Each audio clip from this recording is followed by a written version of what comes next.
अस्सलाम वालेकुम, आप देख रहे हैं प्रोग्राम पाकिस्तान एट 7। मैं हूं अरबाब जहांगीर। सबसे पहले एक नजर आज के टॉप ट्रेंड्स पर। राहील शरीफ चले गए, वजारत दिफा ने सऊदी रवानगी का एनओसी जारी कर दिया। साबिक आर्मी चीफ सऊदी क़यादत में बनने वाले इत्तेहाद की कमान संभालेंगे। हैशटैग राहील शरीफ ट्रेंडिंग में सबसे ऊपर आ गया।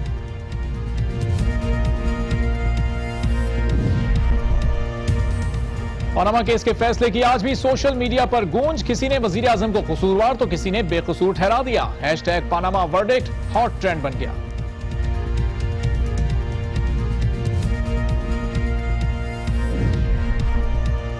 और 79 साल गुजर गए लेकिन शायरी की चमक आज भी मांद ना पड़ी। शायर मशरिक की बरसी पर सोशल मीडिया पर लोग उन्हें याद कर रहे हैं। रिमेंबरिंग इकबाल टॉप ट्रेंड्स में शामिल।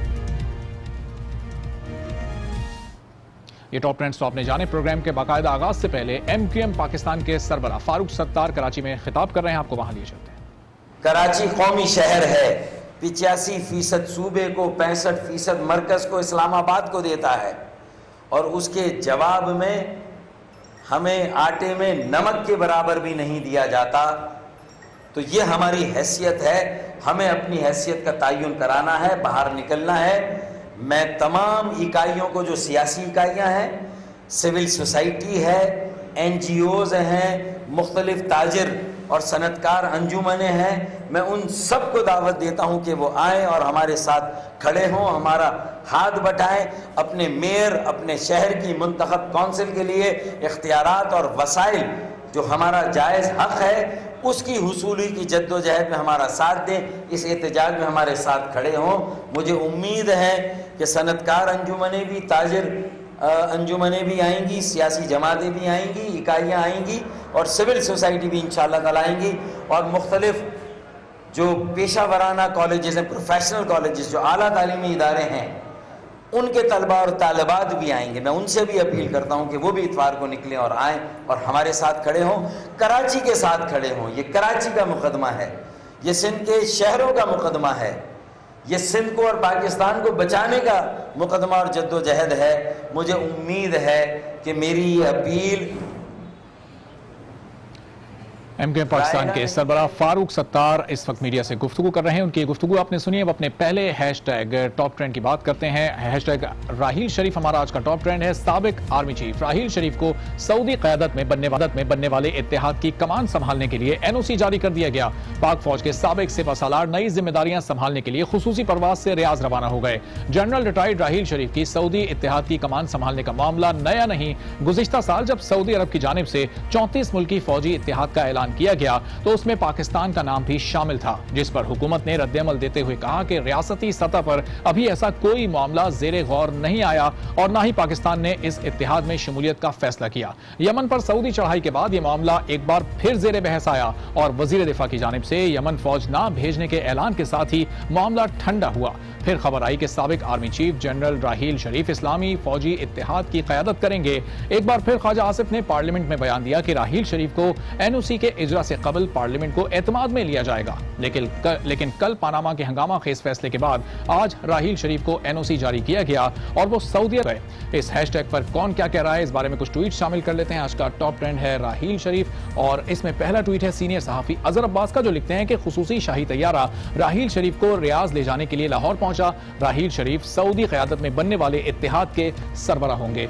अजहर अब्बास के बाद एक और सीनियर जर्नलिस्ट आसमा शिराजी लिखती हैं कि हुकूमत ने पार्लियामेंट और काबीना को बाईपास कर दिया। राहील शरीफ को सऊदी इत्तेहाद की कमान संभालने के लिए एनओसी जारी कर दिया, जिसके TOR का अभी कुछ पता नहीं है। तैयबा खान अपने ट्वीट में लिखती हैं कि इस फोर्स की क़यादत के लिए राहील शरीफ एक बेहतरीन आदमी और एक बेहतरीन चॉइस हैं। अगला ट्वीट है सिकंदर खान का। सिकंदर खान लिखते हैं कि राहील शरीफ मुस्लिम इत्तेहाद को हकीकत का रूप देते हैं। मुस्लिम उम्मा को इसकी जरूरत है और मीडिया को भी इस सिलसिले में बालिग नजरी का सबूत देना चाहिए। अगला ट्वीट है कलीम का और कलीम की जानिब से लिखा गया है कि इमरान खान राहील शरीफ के मामले पर खामोश क्यों हैं? क्या चीफ ऑफ आर्मी स्टाफ से मुलाकात में उन्हें शटअप कॉल दी गई है, इसलिए इमरान खान खामोश हैं? और अगला ट्वीट है कायनात का। कायनात लिखती हैं कि सबसे ज्यादा पसंदीदा, ईमानदार और बहादुर साबिक आर्मी चीफ को नए सफर के लिए नेक तमन्नाएं। तमाम मुस्लिम उम्मा को आपकी जरूरत है। हिजाब खान ने ट्वीट किया है कि राहील शरीफ को हुकूमत की जानिब से इस्लामिक मिलिट्री अलायंस की क़यादत के लिए NOC मिल गया। उम्मीद करते हैं कि वो दहशत गर्दी के नासूर को खत्म करने के लिए एक बेहतरीन किरदार अदा करेंगे। हिजाब के बाद अहमद अपने ख्यालात का इजहार कर रहे हैं। इनकी जानिब से लिखा गया है कि कल सुप्रीम कोर्ट ने फैसला सुनाया और आज हुकूमत ने राहील शरीफ को NOC जारी कर दिया। आप सब समझदार हैं, खुद समझ सकते हैं कि इसका क्या मतलब है। हसन निसार अपने ट्वीट में लिखते हैं कि ऐसा लगता है कि एस्टेब्लिशमेंट और हुकूमत की जानिब से पानामा फैसले और NOC के इजरा के मामलात पहले ही तय कर लिए गए थे। और एक आखिरी ट्वीट है अजहर आजम का, और अजहर आजम ये लिखते हैं कि क्यों PTI सपोर्टर्स हर मामले को फौज और हुकूमत के दरमियान मुकमुका से जोड़ देते हैं। अगर ये सच भी है तो इसमें कुछ गलत नहीं है। हैशटैग राहील शरीफ पर ट्वीट्स आपने देखे, इसी बारे में बात करते हैं। दिफाई तज्जियाकार मारिया सुल्तान हमारे साथ मौजूद हैं। मारिया साहब बताइएगा, साबिक आर्मी चीफ राहील शरीफ के सऊदी सरबराह में बनने वाले अस्करी इत्तेहाद की क़यादत संभालने से पाकिस्तान को क्या फ़वाइद हासिल होंगे और CPEC में डेवलपमेंट कितनी मददगार साबित होगी? सबसे पहली बात तो ये है कि हमें ये समझने की ज़रूरत है कि ये जो बैनुल-अक़वामी इत्तेहाद है ये बैनुल-अक़वामी दहशतगर्द गिरोह आइसिस के खिलाफ है। इसके बुनियादी मकासद जो हैं मशरिक़ वस्ता के अंदर इस्तेहकाम लेके आना है।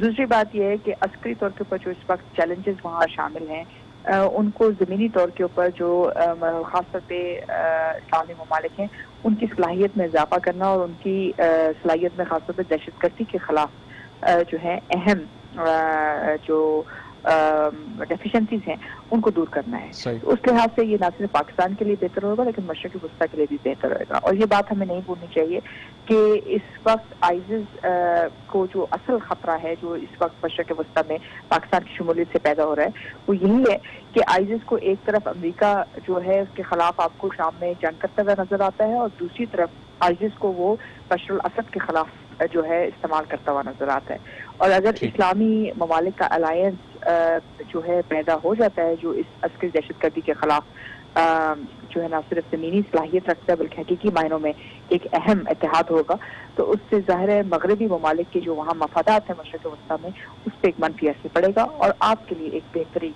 का सबब आए। हमारी साहब, ईस्टर्न बॉर्डर पर अक्सर टेंशन ही रहती है और अब ईस्टर्न बॉर्डर पर फौज भी तैनात है, तो क्या सूरत हाल अब बेहतर होगी इससे? देखें, यकीनी तौर के ऊपर इस वक्त ईरान के लिए भी और मशरिक़ वस्ता में जो इस वक्त कोशिश की जा रही है कि किसी तरह मशरिक़ वस्ता को शिया सुन्नी लपेट में डाला जाए तो उसके खिलाफ अगर सुन्नी ममालिक और शिया ममालिक दोनों मिलकर एक बैनुल-अक़वामी अस्करी दहशतगर्द गिरोह के खिलाफ कार्रवाई करते हुए नजर आते हैं तो उससे ज़ाहिर है इत्तेमाद की बुनियाद भी बनती है और दोनों ममालिक और इन ममालिक के दरमियान इस्तेहकाम की फजा भी पैदा होती है। क्योंकि बहरहाल आइसिस एक ऐसा गिरोह है जो बैनुल-अक़वामी तौर पर इस्लामी ममालिक के खिलाफ जो है काम करते हुए नजर आता है। आप उम्मीद रखते हैं कि इससे न सिर्फ ज़मीनी तौर पर बेहतरी आएगी लेकिन इसके साथ साथ सूरत हाल में भी जो है बड़ी हद तक तब्दीली आएगी क्योंकि आइसिस आपके दरमियान कोई फर्क नहीं है। मारी साहब, स्ट्रेटेजिक लिहाज से इस खित्ते की बड़ी अहमियत है। CPEC, वस्ती एशियाई ममालिक तक रसाई और फिर खलीज का ऑयल कॉरिडोर। क्या पाकिस्तान का इन्फ्लुएंस अब मजीद बढ़ेगा इस खित्ते में? बहुत अहमियत का हामिल है क्योंकि 41 ममालिक मुश्तमिल ये अलायंस है और आप ये उम्मीद रखते हैं कि मुस्तकबिल में इसमें ममालिक का इजाफा ही होगा, इसमें कमी नहीं आएगी। पहली बात। दूसरी बात ये कि इससे जो है हकीकी मायनों में आप एक इस्लामी नेटो की बुनियाद रख सकते हैं जो इस वक्त तो शायद एक ख्वाब नजर आता है लेकिन मुस्तकबिल में हकीकत में तब्दील होना कोई ज्यादा दूर की बात नहीं। तीसरी तरफ ये कि जो पाकिस्तान के पास 17 साल का तकरीबन दहशतगर्दी के खिलाफ लड़ने का तजुर्बा है और उससे पहले जो आपकी अस्करी सलाहियत है उससे न सिर्फ आप खत्ते के अंदर अस्करी सलाहियत के अंदर इजाफा कर सकते हैं लेकिन उसके साथ तरबियत के लिहाज से भी बड़ी अहम पेशरफ्त सामने आ सकती है। और सबसे बड़ी बात यही है कि ये एक ऐसा अलायंस है जो इस्लामी ममालिक के ऊपर मुश्तमिल है, ना कि ऐसा जहाँ जो बरकत है ताकत का वो मगरबी ममालिक हो। ठीक है मारिया सुल्तान साहब, बहुत शुक्रिया गुफ्तगू करने के लिए। शरीफ पर दिफाई एक्सपर्ट मारिया सुल्तान की गुफ्तगू आपने सुनी। प्रोग्राम में एक ब्रेक शामिल करते हैं और ब्रेक के बाद बात करेंगे दूसरे हैशटैग पानामा वर्डिक्ट की। देखते रहिए पाकिस्तान एक्सप्रेस।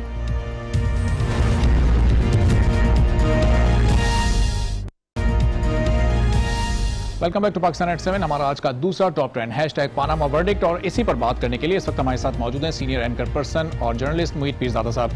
मोहित पीरजादा साहब, बहुत शुक्रिया आपने प्रोग्राम के लिए वक्त निकाला है। बताइएगा, हर जमात अपनी अपनी फतह के दावे कर रही है, कल के फैसले के बाद किसकी जीत हुई, किसकी हार हुई, आप क्या समझते हैं? देखिए, सुप्रीम कोर्ट का ये फैसला एक इस किस्म का कॉम्प्रोमाइज फैसला है जिसने हर सियासी जमात को कुछ ना कुछ जरूर दिया है, इसमें कोई शक नहीं है कि जो ब्रीफ डिसीजन है, जिसका ऑपरेटिव पार्ट है डिसीजन का, उसमें वज़ीर-ए-आज़म नवाज शरीफ को जो है एक बहुत रिलैक्सेशन मिल गई है, उनको एक रिप्रीव मिल गई है। और जिस किस्म की इन्वेस्टिगेटिव जॉइंट इन्वेस्टिगेटिव टीम का उसमें तश्कील देने की का मतलब उसमें एक इंडिकेशन दी गई है, कहा गया उसको बनाने के लिए, वो बहुत कमज़ोर होगी। तो ज़ाहिर है इस लिहाज से PNLN का हुक्मरान जमात का खुशियाँ मनाना या लड्डू बांटना जो है वो बिल्कुल वजह बनता है। लेकिन दूसरी बात है जो 547 पेज का टोटल डिसीजन है, वो डिसीजन जो है उसमें भी ये चीज़ है कि वज़ीर-ए-आज़म नवाज शरीफ जो रेस्पोंडेंट है उनकी फैमिली किसी भी किस्म का दिफा करने में नाकाम हो गए हैं। उनके ऊपर जो इल्ज़ाम थे मनी ट्रेल के हवाले से, लंदन फ्लैट्स के हवाले से, पनामा जो खतूत थे उसकी कोई कानूनी हैसियत नहीं है। तो ज़ाहिर है कि एक बहुत बड़ा इखलाकी जवाब मिलता है तमाम अपोजिशन पार्टीज को ये कहने के लिए कि नवाज शरीफ साहब को रिजाइन कर देना चाहिए। तो सुप्रीम कोर्ट का डिसीजन दोनों तरफ मूव कर रहा है। तो मोहित साहब, सियासी हल्के तो ये कह रहे हैं कि JIT आज़ादाना काम नहीं कर सकेगी क्योंकि वो तमाम ऑफिसर्स तो वज़ीर दाखिला के अंडर काम करते हैं। आपको क्या लगता है कि JIT गैर जानिबदार होकर काम कर सकेगी, इन्वेस्टिगेशन कर सकेगी?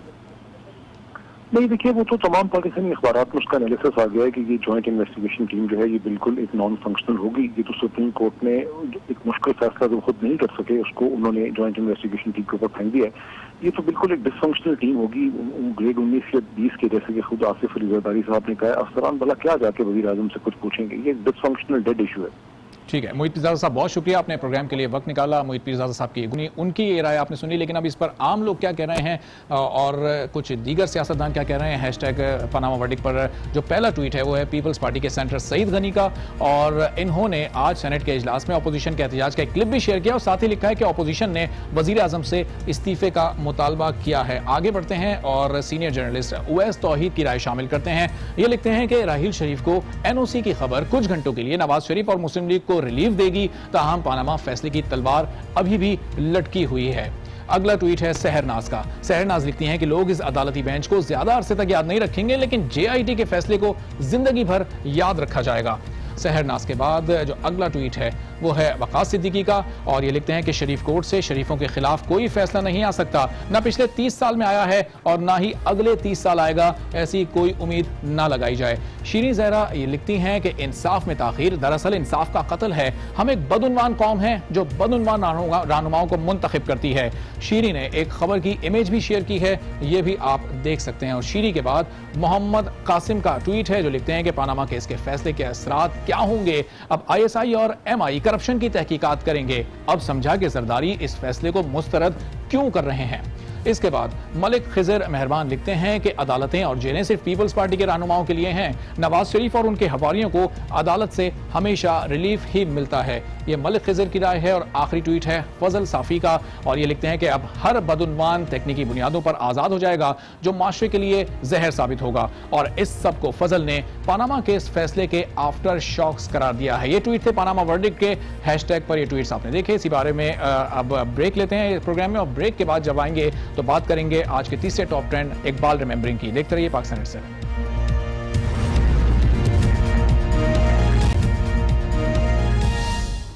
पाकिस्तान 7 में एक बार फिर खुश आमदीद। शायर मशरिक अल्लामा इकबाल का 79वां यौम वफात मुल्क भर में अकीदत व एहतराम से मनाया गया।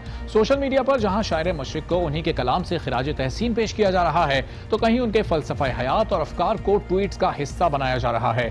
सोशल मीडिया अजीम और शायर को किन अल्फाज में खिराज तहसीन पेश कर रहा है, नजर डालते हैं हैशटैग रिमेंबरिंग इकबाल पर भेजे गए ट्वीट्स पर। हैशटैग रिमेंबरिंग इकबाल पर पहला ट्वीट है इफ़्फ़त हसन रिजवी का, और इनका कहना है कि अमरीकी हुकूमत ने भी अपना उर्दू ट्विटर अकाउंट बना रखा है और हमें उर्दू बोलते हुए शर्म आती है। और इन्हीं के ट्वीट के जवाब में शफी नकी जामी ये लिखते हैं कि आधा तीतर आधा बटेर न ढंग से चल पाता है और ना ही उड़ पाता है। देसी फरंगी अपने देश में भी नहीं माने जाते, फरंग में तो वैसे ही उनकी दाल नहीं गलती। कुछ और ट्वीट शामिल करते हैं। फरहान के वर्क लिखते हैं कि इकबाल पाकिस्तान के नजरियाती खालिक हैं, उनकी सियासत ने तारीख का रुख बदल कर रख दिया था। और डॉक्टर आलिया करीम अपने ट्वीट में एक शेर लिखा है इन्होंने इकबाल का, और लिखा है कि अकल है तेरी सिपर, इश्क है शमशीर तेरी, मरे दरवेश खिलाफत है जहां गिर तेरी। डॉक्टर आलिया करीम के बाद मोहम्मद अपने ट्वीट में एक और शेर लिखते हैं और इकबाल को खिराज तहसीन भी पेश कर रहे हैं। और उनका ये लिखना है कि मेरी जिंदगी का मकसद तेरे दीन की सरफराजी, मैं इसलिए मुसलमान इसीलिए नमाजी। आगे बढ़ते हैं और कुछ और ट्वीट्स भी शामिल करते हैं। रोमेसा मोहानी का अगला ट्वीट है जो लिखती हैं कि आज इकबाल की वफात का दिन है, हमें उनसे सच्चाई और खुददारी सीखने की शदीद ज़रूरत है। रिमशा कादिर अपने ट्वीट में इन्होंने भी इकबाल की शायरी को अपने ट्वीट का हिस्सा बनाया है और इनकी जानिब से जो शेर लिखा गया है, फिर वादी फारा के हर जर्रे को चमका दे, फिर शौके तमाशा दे, फिर ज़ौके तकाजा दे। आगे बढ़ते हैं, अगला ट्वीट है नबील चौधरी का। नबील चौधरी लिखते हैं कि कश्मीर के बगैर इकबाल का ख्वाब अधूरा है, इंशाअल्लाह हम कश्मीर को हासिल करके ये ख्वाब जरूर पूरा करेंगे। मोहम्मद हसन ने अपने ख्यालात का इजहार किया कि आज उनके अफकार को याद किया रखा होता तो अच्छे लीडर्स के लिए हम तरस नहीं रहे होते, हमें उनकी वफात का दिन भी याद नहीं है। एक आखिरी ट्वीट शामिल करते हैं फैजान आसिफ का, और फैजान लिखते हैं कि कौमें शायरों के दिलों में पैदा होती हैं और सियासतदानों के हाथों में दम तोड़ देती हैं। आज के टॉप ट्रेंड्स आपने जाने, सोशल मीडिया पर कहां लोग सही सोच रहे हैं और कहां वो गलत हैं, ये आपने देखा। आपको आज का प्रोग्राम कैसा लगा, अपना फीडबैक हम तक पहुंचा सकते हैं और मुझे ट्विटर पर फॉलो भी कर सकते हैं। आज के प्रोग्राम से इजाजत दीजिए, अल्लाह हाफिज।